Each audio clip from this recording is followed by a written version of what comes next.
saya berikan 3 penanya saja ya. Saya sudah lihat tadi Mas John, kemudian satu meja juga dengan mbaknya, kemudian tadi Mas dengan batik merah, ya. Boleh mikrofonnya dibantu panitia, boleh ke meja sebelah situ dulu. Boleh singkat aja ya. Saya kasih waktu 5 detik, enggak, 5. 1 menit ya, 1 menit ya. Oke, saya sangat antusias sih sebenarnya terkait dengan green job. Nah, kalau dikatakan kalau green job ini kan dilihat pasti tentang berhubungan tentang energi terbarukan. Nah, kalau kita lihat langsung itu kan banyakannya terkait tentang sains ya. Nah, ada juga memang beberapa saya baca dan saya riset itu ada juga tentang sosial, tapi memang mungkin lebih sedikit ya.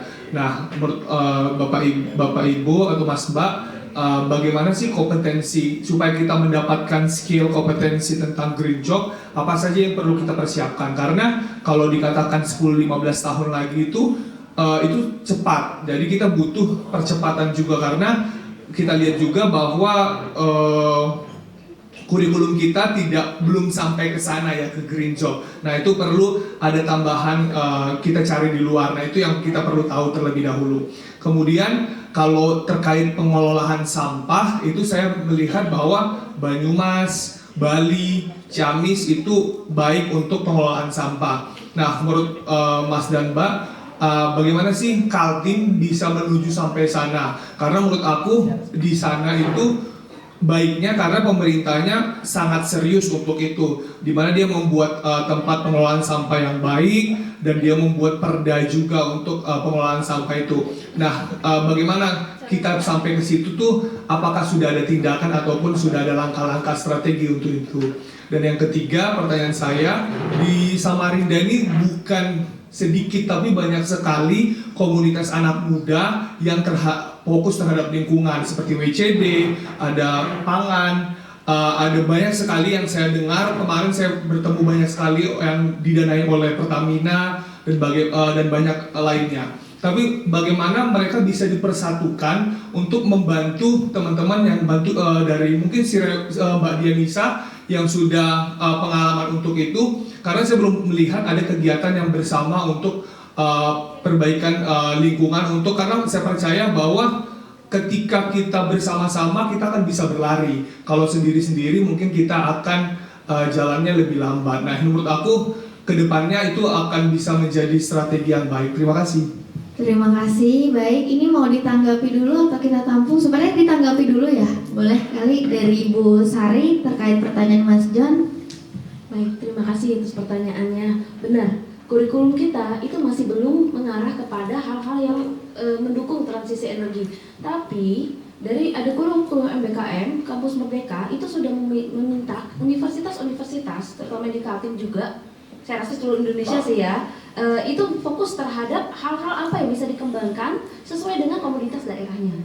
Nah, ini sudah saya sampai kayak gini itu karena baru saja menyusun kurikulum. Kalau di prodi saya hubungan internasional, kami udah ada mata kuliah itu memang menjurus terhadap kayak seperti etika lingkungan hidup gitu. Jadi berbicara tentang bagaimana dampak sosial dari transisi atau energi, terutama bagaimana kita menghadapi climate change itu sendiri. Nah, itu juga di prodi-prodi lain juga sudah dilakukan, seperti bagaimana riset dan juga studi itu diarahkan kepada waste food dan yang lainnya, untuk menghindari waste food dan yang lainnya. Jadi kita baru saja memulainya di 2022 untuk perubahan kurikulum ini, dan semoga aja ya 10 tahun itu bisa mencetak lagi generasi-generasi yang lebih paham dan dekat terhadap masalah transisi energi berkeadilan ini. Itu dari saya.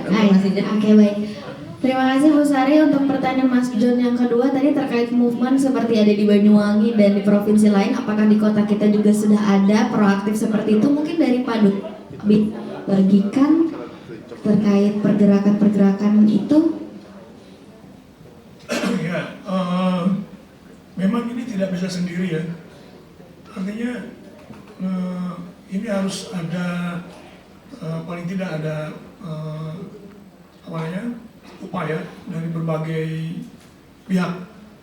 Yang pertama masyarakat sendiri ya, dari mulai pemahaman sampai kepada dia pelaksanaannya. Nah, kemudian juga dari kelompok masyarakat ya yang harus mendukung. Ketiga, dari pihak pemerintahnya. Ada regulasi yang khusus untuk supaya itu bisa berjalan dengan baik. Jadi artinya ini upaya bersama yang harus kita dukung dan harus kita upayakan dengan serius supaya ini bisa terlaksana, terimplementasi dengan baik. Apa itu menjawab? Cukup Mas John, ada lagi? Boleh mungkin tambahan dari Mas Fajar? Cek, oke. Ya, mungkin untuk sedikit konteks ya, green job itu mungkin nanti di masa depan tidak akan seklise yang kita bayangkan saat ini. Mungkin dulu zaman saya kuliah ya nggak kepikiran apakah nanti ke depannya batu bara itu akan habis gitu, karena di masa saya batu bara ini sangat gemilang sekali ya, nggak ada orang yang nggak mau masuk tambang gitu. Kalau mau di beberapa tahun awal kerja tiba-tiba punya mobil ya masuk tambang gitu pilihannya. Tapi saat itu saya punya pandangan yang agak berbeda gitu. Menurut saya harus ada orang yang fokus pada penanganan pasca tambangnya. Untuk itu di S1 saya masuknya teknik lingkungan seperti itu.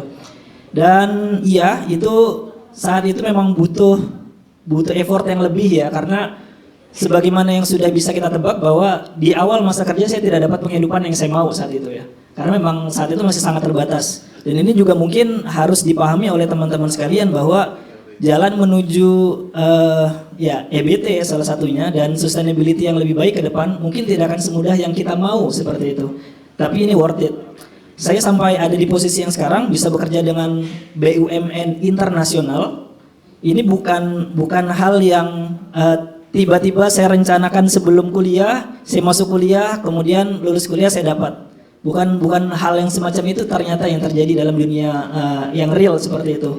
Sehingga mungkin pesan saya utama adalah yang pertama jangan berhenti pada pendidikan formal. Ini yang utama. Karena yang nantinya akan dipertimbangkan oleh ya dalam tanda kutip ya ini spesifik kita bahas pemberi kerja itu adalah track record dan impact.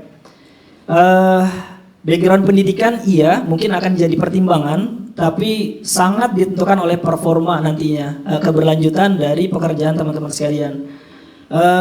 Ya saya banyak berbincang dengan teman-teman lain ya, pasti di awal ada yang namanya masa apa istilahnya, masa percobaan ya, entah 3 atau 6 bulan seperti itu, sebelum nantinya akan dipastikan apakah teman-teman akan dapat kontrak tetap atau tidak misalnya. Di masa 6 bulan ini teman-teman fokus untuk pembuktian impact yang teman-teman bisa berikan. Untuk itu saya pikir ke depannya nggak akan jadi masalah. Yang kedua, teman-teman sebisa mungkin tidak terjebak di zona nyaman. Dan ini yang saya lihat polanya mungkin sedikit berbeda ya dengan millennials. Millennials ini biasanya di tempat yang rada toksik pun mereka masih berusaha untuk bertahan. Sedangkan teman-teman di Gen Z dianggap ya lebih kutu loncat, dianggap lebih tidak tahan terhadap tekanan. Padahal menurut saya ini adalah bagian yang bersinggungan dengan kritisisasi teman-teman Gen Z seperti itu. Teman-teman Gen Z bisa jadi tidak merasa bahwa pekerjaan yang sekarang ini sudah tidak align dengan apa yang menjadi value hidup saya. Dan itu sah-sah saja menurut saya. Untuk itu teman-teman kalau misalnya memang meloncat harus punya nilai tawar lagi di level yang lebih tinggi. Maka dari sana teman-teman tidak bisa hanya berpaku pada background pendidikan, pengalaman yang sudah teman-teman dapatkan dari pekerjaan, tapi teman-teman juga harus aktif berkomunitas, berbagi dengan teman-teman lainnya, juga meningkatkan skill di luar dari pendidikan formal. Ini yang saya rasa jadi kunci ya, apalagi kalau misalnya fokusnya spesifik ke EBT yang seolah-olah seperti scientific sekali seperti itu. Karena nantinya dalam proses adaptasi EBT yang diperlukan itu tidak hanya teman-teman yang purely scientist. Contoh secara spesifik ya, kita sedang diskusi ya persiapan perencanaan ya di tahap yang sekarang. Dan kami sebagai mitra pembangunan Indonesia ya melihat nantinya dalam proses adaptasi misalnya PLTS pembangkit listrik tenaga surya skala besar ada kemungkinan nantinya terjadi gesekan sosial. Untuk itu yang diperlukan apakah saintifik untuk bisa menyelesaikan permasalahan tersebut? Tidak. Yang diperlukan adalah orang-orang yang mengerti sektor PLTS, tapi juga terhubung dengan masyarakat. Apakah ini seorang saintis? Saya rasa tidak dalam sisi eksak seperti itu. Sehingga potensi green job ke depan ini akan sangat beragam sekali. Yang jelas teman-teman harus paham arah, misalnya memang teman-teman mau akan ada di Kaltim terus-menerus ya, teman-teman berarti yang pertama harus paham arah pembangunan Kaltim kemana. Sehingga teman-teman bisa menyesuaikan skill yang teman-teman harus punya dengan arah pembangunan ke depan. Untuk itu saya rasa penting sekali teman-teman aware ya dengan info-info yang sudah disampaikan terkait just energy transition. Mungkin tidak dalam porsi teman-teman bisa memberi masukan yang sangat berarti, tapi paling tidak teman-teman punya arah untuk pengembangan diri ke depannya. Ya mungkin itu Mbak tambahan. Oke, terima kasih. Konkret ya Mas John. Siap. Kita beralih ke penanya berikutnya atau paralel makan siang. Bagaimana teman-teman panitia? Hak masyarakat itu adalah yang pertama dia menerima pelayanan publik yang semaksimal mungkin. Mengatasi perubahan iklim dan bagaimana menjadi lebih hijau. Maka penataan kota itu harus menjadi salah satu yang paling utama.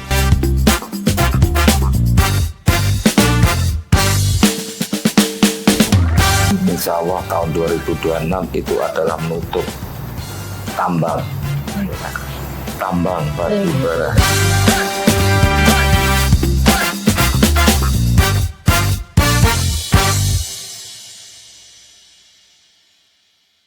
Kembali saya sapa teman-teman semua, selamat siang.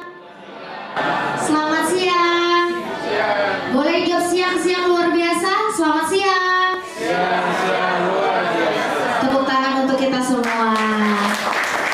Baik, kembali kita ajak teman-teman semua untuk kembali fokus dengan diskusi kita. Tidak bosan-bosannya Sonya mention sesi diskusi untuk talk show kedua kita, Just Energy Transition dan Green Jobs. Kita sudah tadi ke penanya pertama ada Mas John. Kita lanjut ke penanya kedua dengan Mbak Jilbab Hitam di meja yang sama dengan Mas John. Beri tepuk tangan dulu dong. Boleh mikrofonnya dibantu? Ibu Ketua ya? Waduh. Boleh jawab pertanyaannya langsung konkret aja dan kepada narasumber siapakah? Kalau panjang-panjang nanti kita lanjut ke episode kedua di podcast. Boleh, silakan. Oke, terima kasih. Halo, assalamualaikum. Salam kenal, saya Ola, perwakilan dari ASN Mengajar Samarinda. Ini agak bingung mau ditujukannya ke siapa, tapi ada dua pertanyaan sebenarnya. Untuk pertanyaan pertama, karena background komunitas kami ini adalah mengajar anak-anak berusia 2 sampai 12 tahun, dan kalau tadi kita berbicara green job, green skill ini akan bermanfaat paling enggak 10 tahun dari sekarang, maka sebenarnya saat ini itu adalah momen yang tepat untuk memperkenalkan ke anak-anak kami, adik-adik asuh kami mengenai konsep ini. Tapi apakah ada konsep atau kurikulum dasar yang bisa Bapak Ibu sarankan untuk memulai mengenalkan ini kepada anak-anak? Itu yang pertama.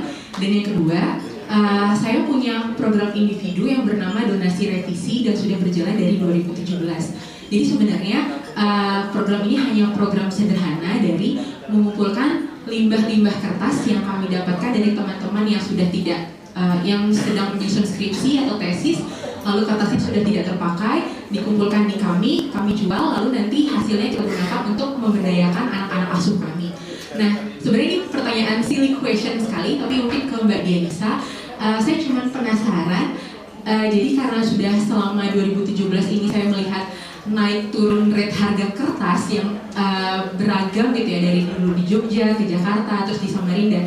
Sebenarnya apa sih yang mempengaruhi kenapa harga kertas itu bisa berubah secara signifikan? Apakah itu tergantung dari harga di daerahnya kah atau harga lainnya yang saya masih belum paham? Mungkin itu aja, terima kasih. Wassalamualaikum warahmatullahi wabarakatuh. Waalaikumsalam warahmatullahi wabarakatuh. Izin dengan Mbak siapa? Ola. Mbak Ola, ya. Mbak Ola dengan dua pertanyaan. Yang pertama seputar apa yang harus diajarkan kepada anak-anak ajar mereka. Mungkin ke Pak Dodi bisa memberikan pencerahan terkait dasar-dasar yang harus diberikan. Baik, terima kasih Mbak Ola. Jadi gini, pemahaman dari mulai, kalau saya bilangnya itu climate change 101 ya, sangat dasar gitu. Itu kan dari mulai TK, bahkan sebelum TK ya, pra-TK sampai ke mahasiswa, sampai ke pasca ya, pasca sarjana. Nah itu kan saya kira ini umum ya, pengetahuan umum bahwa apapun yang kita berikan itu tergantung satu kapasitas kan, kedua tentu umur kan, ya nggak? Untuk teman-teman yang sudah biasa mengajar, ini mungkin tahu lah apa yang namanya modul itu ya, modul pelajaran yang terkait dengan perubahan iklim. Dulu waktu saya di DNPI ada ya Pak Diki ya? Saya bikin Pak, saya nulis saya. Ini kebetulan ada, nanti saya minta tolong Pak Diki aja untuk menjawab Mbak Ola itu.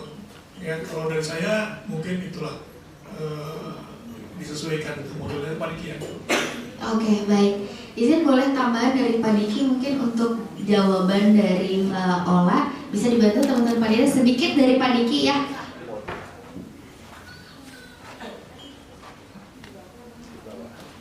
Saya udah lama nggak ngaji.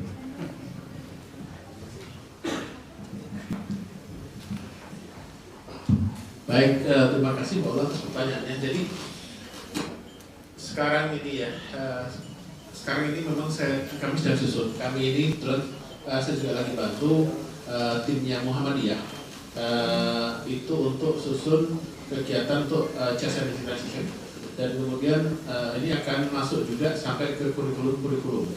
Jadi memang betul dulu saya pernah nulis buku itu untuk buku pedoman, bahkan ada 2 buku yang saya tulis. Buku terus banyak, tapi kalau untuk yang bahan ajar ini ada 2. Yang satu untuk gurunya, yang satu adalah untuk anak didik. Karena guru harus ngerti dulu. Ini adalah pengertian dasar tentang perubahan iklim dan bagaimana kemudian implementasi dari guru sehari-hari. Karena perubahan iklim itu mulai dari pencegahan tindakan ya, kemudian pengurangan dan segala macamnya sampai kemudian jadi renewable energy, carbon market itu adalah yang paling akhir, tapi yang paling awal adalah pengertian dasar dan kemudian bagaimana tidak melakukannya kegiatan yang menimbulkan emisi. Itu udah ada semua di dalam buku tersebut. Nah, buku itu memang ada ya, itu bisa dicari lagi, tapi memang harus ada pelatihan khusus bagi yang mengajar ya, karena harus ada pengertian dasarnya. Kemudian kedua, kalau yang sekarang itu, tapi berpuluh tahun yang lalu, masa itu tahun 2010-2011 ya.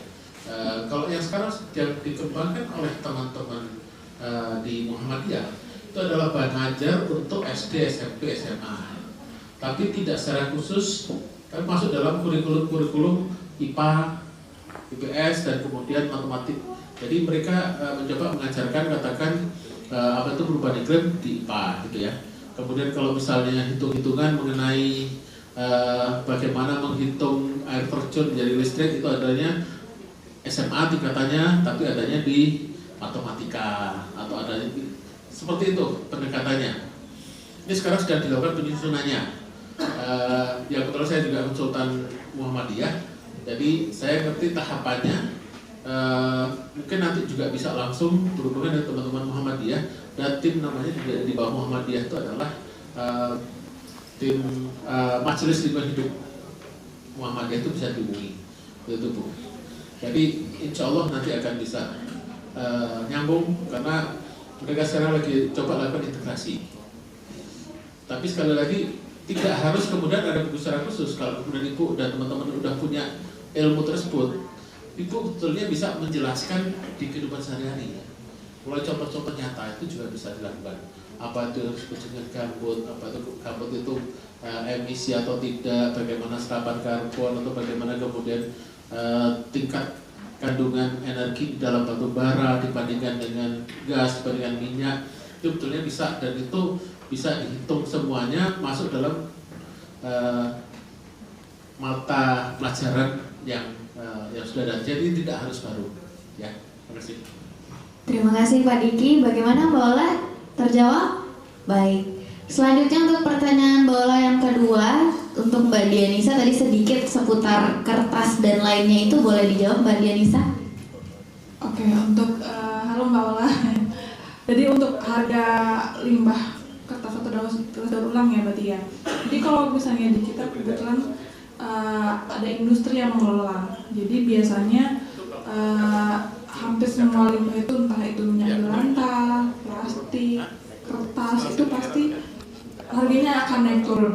Nah kalau plastik dia mengikuti harga minyak bumi biasanya, dia akan naik turun juga. Terus kalau kertas, setahu saya itu kalau misalnya permintaan dari industrinya itu tinggi, harganya juga akan tinggi. Seperti itu. Tapi kalau misalnya permintaannya juga rendah, sih mereka akan dari off-taker pun udah akan menurunkan harga juga gitu. Sebenarnya apalagi kalau di Kalimantan Timur, biaya listriknya lebih besar untuk ke industri kebanyakan ada di Pulau Jawa.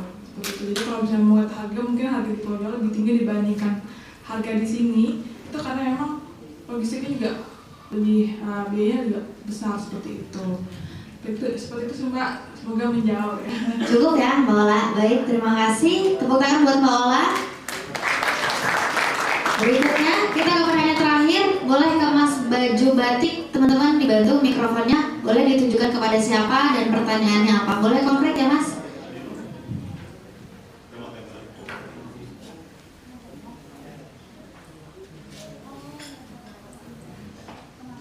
Bismillahirrahmanirrahim. Assalamualaikum warahmatullahi wabarakatuh. Waalaikumsalam.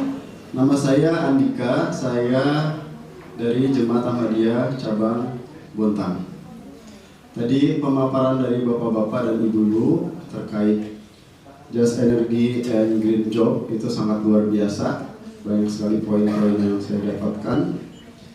Ada yang ingin saya sampaikan tadi terkait ini ya, yang contohnya Ibu Dianisa yang founder and CEO Siros khususnya terkait pengolahan sampah.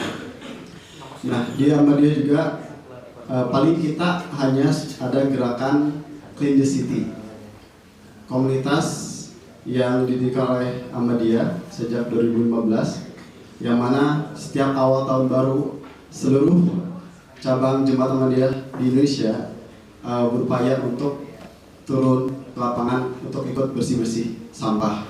Nah, yang menjadi hal menarik sekali bagi kita, yang mana selain sumber daya alam kita yang luar biasa melimpah, sampah juga sangat melimpah di kita kan, di Indonesia.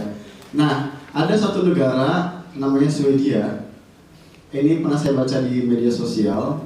Negara tersebut 99% berhasil dalam mengelola sampah. Bahkan saking kurangnya sampah, ya, dia mengimpor dari negara lain. Apakah dari Indonesia khususnya, apakah ada utusan dari kita menjalin komunikasi dengan mereka sehingga kita bisa mengekspor sampah gitu ya ke luar negeri gitu kan? Kemudian di Indonesia juga yang sangat sayang itu atau Pemkot ya, contohnya mungkin di Bontang. Ada dari Pemkot bahkan studi banding ke Australia untuk mengadakan pabrik sampah, tapi kendalanya dana gitu kan, karena untuk mengadakan itu butuh 71 miliar. Ini info yang saya baca dari Klik Kaltim. Nah, ini kan yang sangat miris ya. Ibaratnya kita terlalu banyak bimtek luar negeri, tapi mana realnya gitu ya. Padahal kan 71 miliar itu lebih kecil daripada biaya yang dikorupsi ya, gitu. Gitu. Kemudian tadi Ibu Sari menceritakan tentang ada 100 lebih desa di Kaltim yang kurang listrik ya. Karena saya sebagai mubalik, saya motor-motoran bisa sampai Bontang, Berau, Kaltara, dan ada satu daerah ya di Kabupaten, salah satu SP, saya tidak jelaskan, karena waktu itu ada anggota Ahmadiyah saya, anggota saya yang datang ke suatu tempat. Kenapa daerah tersebut kok nggak maju gitu ya, listriknya, jalannya jelek. Ternyata uang hasil plasma dari perusahaan itu dikorupsi oleh ketua koperasi ya, sampai 7 miliar. Karena di sini di Kaltim ini orang-orang tertentunya ya banyak terkoneksi satu sama lain hingga susah untuk menggolkan itu. Beliau terbang ke Jakarta dan diadukan ke sana. Sampai kasusnya selesai, yang korupsi itu di penjara dan keluar sakit dan mati gitu kan. Nah, ini salah satu hambatan mungkin ya, testimoni kenapa sih daerah-daerah tertentu itu mengalami hal tersebut listrik ya. Itu salah satu penyakit kronis di negara kita adalah masalah korupsi. Mungkin tadi yang pertanyaan saya, apakah yang terkait join ya, kita ekspor sampah, apakah ada inisiasi seperti ini, seperti itu. Mudah-mudahan dipahami. Sekian. Assalamualaikum. Terima kasih Mas Andika, tepuk tangan buat Mas Andika. Baik, terkait fenomena-fenomena yang sudah dijelaskan oleh Mas Andika, bisa boleh ditanggapi oleh siapa dulu? Dari Mas Fajar, boleh? Boleh. Cek. Ya, terima kasih Mas Andika. Mungkin yang saya tanggapi secara spesifik untuk penjualan sampah ya ke luar negeri seperti itu. Ya mungkin ini berangkat dari kita sudah mulai melihat bahwa sampah ini sebagai komoditas gitu. Dan ya kalau misalnya sudah bicara komoditas yang akan diekspor, kita akan kembali sama pertanyaan paling mendasar. Kira-kira kalau saya lakukan ekspor ini menguntungkan atau tidak? Itu yang pertama ya. Bisa jadi ada negara-negara lain di luar sana yang berusaha untuk mengimpor sampah seperti itu, tapi dalam konteks misalnya ongkir ditanggung Indonesia misalnya seperti itu. Dalam konteks tersebut ternyata ongkir yang dibutuhkan untuk satu kontainer saja itu udah cukup mahal. Apalagi jumlah sampah kita yang sangat banyak, kalau mau diekspor semua, ini memang menimbulkan ya dalam tanda kutip ya tidak akan untung seperti itu. Ya mungkin bagian ini juga kita perlu pahami ya, karena memang analisis finansial ini jadi langkah awal sekali untuk nantinya kita bisa bilang bahwa kebijakan ini yang baik, kebijakan ini yang tidak baik, bayangannya seperti itu. Dan mungkin dari perspektif kita sebagai pemilik sampahnya, ini juga mungkin jadi hal yang bisa jadi ya saya mungkin tidak akan mengajarkan hal yang serupa untuk anak-anak saya, bahwa nah kalau punya sampah udah ekspor aja, nah udah nggak usah dipikirin gitu. Ini tidak menimbulkan rasa tanggung jawab seperti itu untuk generasi kita yang mendatang, bahwa sebenarnya sampah yang kita hasilkan ini adalah tanggung jawab kita sendiri seperti itu. Untuk itu fokus utamanya bukan pada penanganan akhir sampahnya, tapi sejak di awal bagaimana caranya kita melakukan aktivitas yang minim sampah, dan sampah yang dihasilkan pun masih bisa ya diambil benefitnya, bayangan seperti itu. Saya pikir untuk masa ke depan ya, apalagi nanti kalau teman-teman Gen Z sudah jadi orang tua, punya anak dan cucu, saya pikir teman-teman Gen Z akan lebih memilih untuk punya keluarga yang bertanggung jawab dibandingkan keluarga yang tidak punya sampah sama sekali di masa depan, bayangan seperti itu. Oke, terima kasih. Kami pikir konkret, Mas Andika. Terima kasih untuk para, boleh? Sabar aja Mbak, Indonesia itu impor sampah. Indonesia impor sampah. Puluhan ribu, ratusan ribu ton per tahun. Jadi sampah itu macam-macam. Ada sampahnya sampah, ada sampah yang dari ekonomi, khusus untuk yang apa? Nggak usah pakai ini nggak apa-apa. Khusus kalau untuk yang sampah yang impor itu terutama adalah sampah kertas.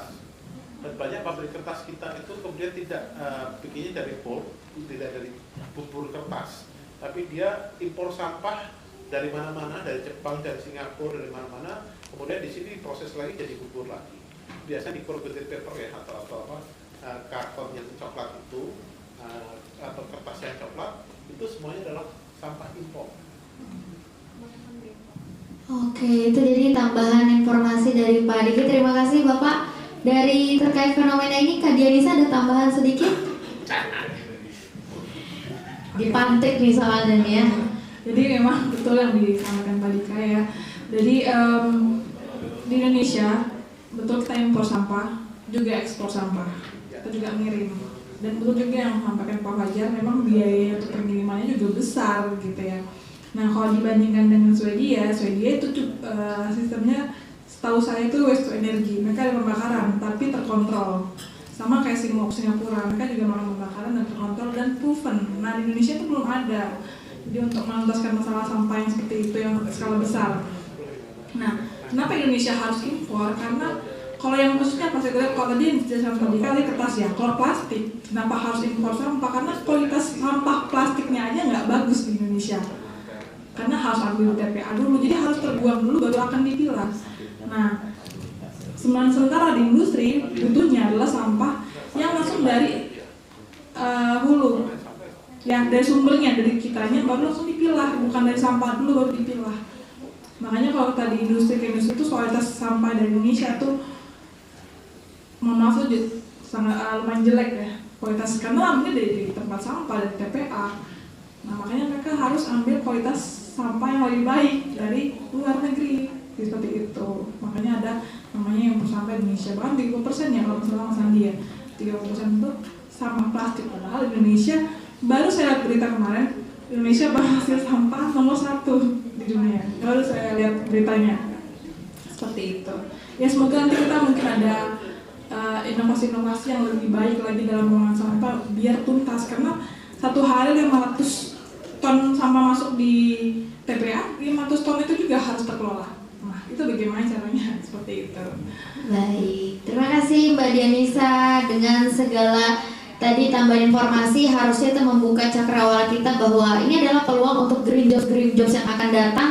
Ini bisa menjadi atensi sekaligus menjadi penjawab dari kekhawatiran kita semua kalangan muda untuk menghadapi just energy transition itu sendiri. Dengan adanya sesi tanya jawab tadi, maka menutup rangkaian acara kita di diskusi talk show kedua ini, maka untuk itu apresiatif kami undang para penanya untuk mendapatkan cindera mata dari Yayasan Mitra Hijau. Kami undang Mas John, Mbak Ola dan Mas Andika bisa ke depan untuk dapat menerima